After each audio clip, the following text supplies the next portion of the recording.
Bonjour, Monsieur le Président de la République. Bonjour, monsieur. Bienvenue sur TV5 Monde. Vous êtes à Bruxelles pour assister au sommet Union africaine qui se termine. Alors, pour ce sommet, les Africains visaient 250 milliards de financement en dollars environ. L'Europe s'engage sur des promesses de 150 et encore des promesses. N'êtes-vous pas un peu déçu? Non, pas déçu, parce que nous sommes au 6e sommet, Union africaine et Union européenne. Le décor a toujours été planté. Les relations de l'Europe avec l'Afrique, historiques, culturelles, même économiques, enfin, tout le temps. On a toujours planté le décor, fait le diagnostic. On l'a refait aussi. Mais cette fois, on a pensé qu'il fallait quand même aller vers des objectifs concrets. On ne pouvait pas continuer tout le temps à décrire les mêmes mots sans aller vers le traitement. C'est quoi le traitement? C'est aborder les problèmes concrètement, qu'il s'agisse des problèmes de changement climatique, des problèmes d'énergie, de santé, d'éducation, en fait tous les problèmes, les migrations même. Et cette fois, on a pensé qu'il fallait aller vers des objectifs plus concrets. Et je crois que nous sommes accordés sur ce fait, l'Union européenne et l'Afrique. L'Union européenne a annoncé une contribution financière sur 7 ans de 150 milliards d'euros, avec quand même des objectifs ciblés. Et ces objectifs, nous sommes d'accord avec ces objectifs-là. Oui, mais oui, votre homologue, le président Macky Sall, président de l'Union africaine, demandait, visait les 250 milliards. Oui. Bon, il visait 250 milliards. On a obtenu... Le gap est énorme. Il y a le gap. Mais les 250 milliards d'euros pour l'Afrique, ce n'était pas à l'Europe seule de les apporter. L'Afrique a d'autres partenaires dans le monde. Alors, mais Monsieur le Président de la République, la configuration de ce sommet, c'était encore l'Afrique qui vient avec des demandes, l'Europe un peu qui dispose. N'est-ce pas ça, finalement, le fond du problème, cette configuration? Non. Lorsque nous posons ces problèmes-là, et lorsque l'Europe réagit, l'Europe sait aussi pourquoi. Elle ne réagit pas parce que l'Afrique tend la main. Elle réagit aussi parce qu'elle sait que le développement de l'Afrique profitera à l'Europe. Elle ne fait pas, c'est pas la philanthropie. Elle fait pour son intérêt aussi. Dans votre pays, se joue un des enjeux environnementaux les plus importants du globe, le sauvetage du bassin Congo. Un fonds a été mis en place, le financement s'avère complexe. Est-ce qu'ici, à l'occasion de ce sommet, vous avez eu des avancées sur le fonds bleu du bassin Congo? Nous n'avons pas eu de promesses concrètes, mais nous avons, au cours du débat, parlé du bassin du Congo. Et c'est le deuxième poumon vert du monde avec l'Amazonie. Et c'est 220 millions d'hectares de forêt, les peuples qui vivent dans le bassin du Congo ont droit à un retour parce qu'ils protègent, pas seulement pour les peuples du bassin du Congo, mais pour le monde entier. Mais ici à Bruxelles, qu'est-ce qu'il y a, vu l'enjeu que vous décrivez, qui est énorme, qui est capital, qui dépasse le Congo, qu'est-ce qui a bloqué ici à Bruxelles pour que ça ne soit pas une des priorités en termes de financement au niveau des partenaires africains et européens? Bon, il fallait certainement faire des choix, mais je ne doute pas que l'Europe retienne cette question comme une question importante. Alors, un des thèmes qui s'est invité au sommet, c'est l'instabilité au Sahel. La France se retire du Mali, conséquence d'un coup d'État. On constate une résurgence des coups d'État sur le continent, notamment en Afrique de l'Ouest. Cette vague, ce retour des militaires au pouvoir, vous surprend-il? Un peu, parce que l'Afrique, dans son ensemble, s'était engagée dans un processus de démocratisation de la vie politique, économique, sociale. Et il y avait quand même des avancées. Et on peut dire qu'on observe un recul Comment à travers. vous l'expliquez? Bon, chaque cas est toujours spécifique, mais il peut y avoir des dysfonctionnements dans tel ou tel pays, mais ces dysfonctionnements ne justifient pas toujours le fait qu'il faille recourir au coup d'État pour résoudre les problèmes.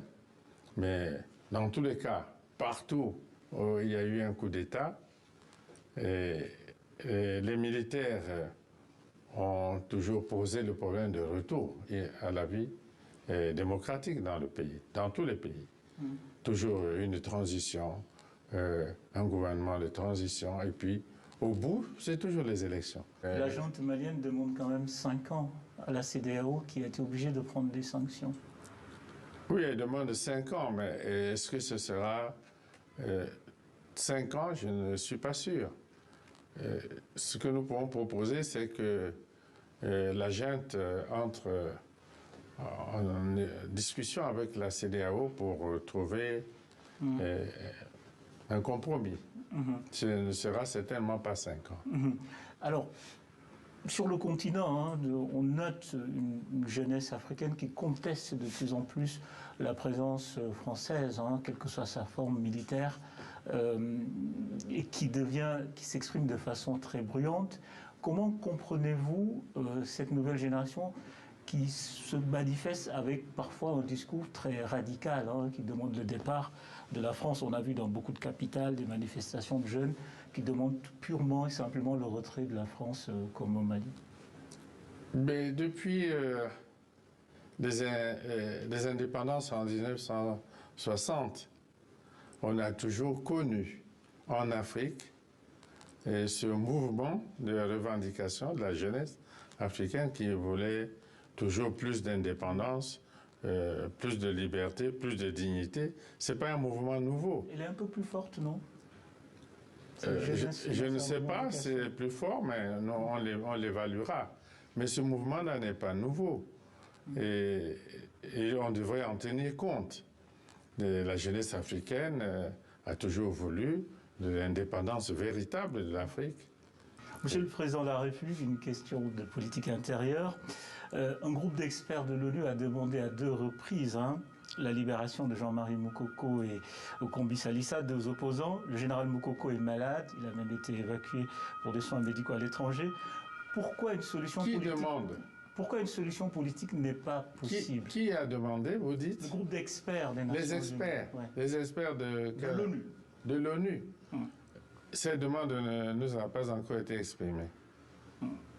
On souhaiterait connaître les experts en question. En tout cas, le groupe d'experts de l'ONU a un rapport. Mais le rapport, la libération c'est tellement en route. Il ne nous est pas parvenu. Il recevra la réponse qui convient. D'accord, mais cela reste quand même à l'issue d'une crise politique. Est-ce que c'est un problème qui concerne les Nations Unies? Certainement, parce que les Nations Unies ont été saisies. Par qui? Par des organisations de défense des droits de l'homme, par des organisations de défense des prisonniers politiques.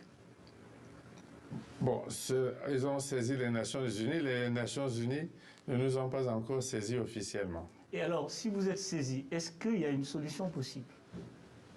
Il n'y a pas de problème sans solution, mais elle viendra toujours de la décision des autorités congolaises compétentes, sans aucun doute. Vous, en tant qu'autorité congolaise suprême, est-ce qu'il y a une sortie possible Sans aucun doute. Sans aucun doute, mais ce sont les autorités du pays qui apprécieront. Ce ne sera jamais l'inverse. Ce ne sera jamais à cause des pressions qui viennent de l'extérieur. Donc pour vous, c'est des pressions? Semble-t-il. Monsieur le Président de la République, une série d'enquêtes de la très réputée ICJ porte de très graves accusations envers vos proches et vous-même à travers les Panama Papers et les Pandora Papers. C'est l'occasion de vous poser la question. Alors, êtes-vous bénéficiaire ou lié aux sociétés Escom Congo, Ecoplan, d'une quelconque manière, comme le soutiennent nos confrères? Bon, c'est la pure machination, mais nous sommes habitués à ce genre de provocation et de machination. Donc aucun lien avec les deux sociétés? Les sociétés, c'est lesquelles? Escom Congo, Ecoplan Finance. Je ne connais même pas Ecoplan Finance, comme vous dites. Escom Congo n'existe peut-être même plus. Au début, cette société a existé au Congo. Je crois qu'elle a disparu. L'autre, je ne la connais même pas, vous voyez, la grossièreté de la chose. Oui. Vous contestez tout ce travail d'enquête? Il y a plus que ça qui est dit sur le Congo, la famille présidentielle. Laissons la terre tourner. Alors, l'exercice du pouvoir est un fardeau lourd. Vous l'exercez depuis 36 ans si on cumule. Est-ce que parfois une certaine usure ne vous habite pas? Il nous est arrivé d'exercer le pouvoir quelques 12-13 ans, une première fois. Puis, les événements nationaux en ont décidé autrement. Et nous nous sommes retirés des affaires d'État dans les conditions, je crois que vous connaissez. Et d'autres événements nous ont permis de revenir aux affaires, je crois, jusqu'aujourd'hui avec le soutien de notre peuple. Nous continuons à le servir jusqu'au jour où le peuple décidera le contraire, comme il a déjà fait une fois, en 91-92. Nous nous plierons.